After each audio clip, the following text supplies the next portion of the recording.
Hi everyone, welcome back to my channel. On today's tutorial I'm going to be showing you how to remove green screen on Capcut for PC. Now, would you like to know how you can use your Capcut on PC to remove green screen and replace it with a beautiful background? Now you want to stick to the end of this video because it's very simple. Now your first step should be getting over to Capcut, and this is the template you should see when you open your Capcut. Now you want to tap on new project. This is what you should see, and then you want to tap on import to import all the clips that you'll be needing for this video, like your background and your green screen video.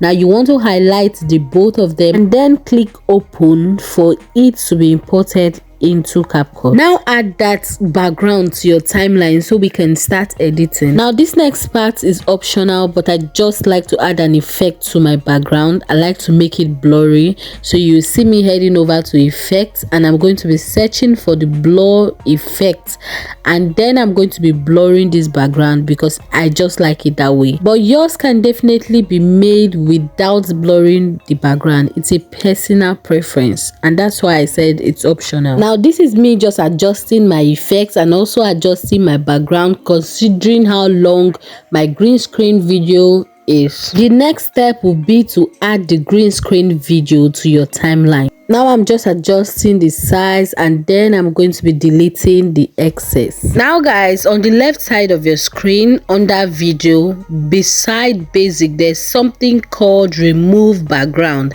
Now you're going to be tapping on remove background. Now you're going to be highlighting the chroma key.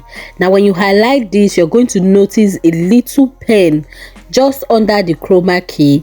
Now tap on it. This is called the color picker, and since we are looking to eliminate the green screen, the color will be picking out its green, and you would notice that once you pick out the green, there is no more green screen on that video. Now for me, I just like to increase the intensity just a bit, just a little bit. You are good to go. This is how you officially remove green screen using Capcut on PC. I really hope you learned something from this video. I'll see you next time in my next video. Bye.